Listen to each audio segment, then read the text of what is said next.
नमस्कार, मी पंजाब डक हवामान अभ्यासक मुक्काम पोस्ट गुगळी धामणगाव तालुका शिल्लक जिल्हा परभणी. सर्व शेतकऱ्याला सांगू इच्छितो की राज्यामध्ये आता म्हणजे 15 जून दरम्यान दररोज भाग बदलत पाऊस पडणार आहे म्हणून हा अंदाज लक्षात येतो.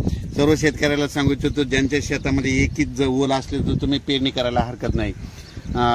पेरणी करण्यासाठी चांगलं पोषक वातावरण म्हणून हा अंदाज लक्षात घ्यायचा. आणि परत एक शेतकऱ्याला सांगतो की म्हणजे आता सध्या खंड वगैरे काही नाही, उगं घाबरू नका. काय होणार आहे, राज्यात पाऊस पडणार आहे. 20-22 जूनपर्यंत पाऊस पडणार आहे. आज या तालुक्यात पडणार आहे, उद्या दुसऱ्या तालुक्यात पडणार आहे म्हणून हा अंदाज लक्षात घ्यायचा. सर्व शेतकऱ्याला सांगू इच्छितो की राज्यामध्ये फक्त 15, 16 आणि 17 जून दरम्यान थोडी उघाड राहणार आहे, पण विदर्भात मात्र पाऊस पडणार आहे म्हणून हा अंदाज लक्षात घ्यायचा. एकंदरीत राज्यात परिस्थिती बघितली तर राज्यामध्ये पश्चिम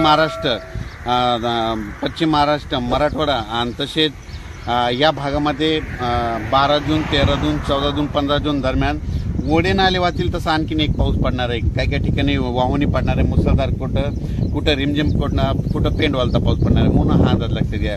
विदर्भातल्या सर्व शेतकऱ्यांसाठी आनंदाची बातमी.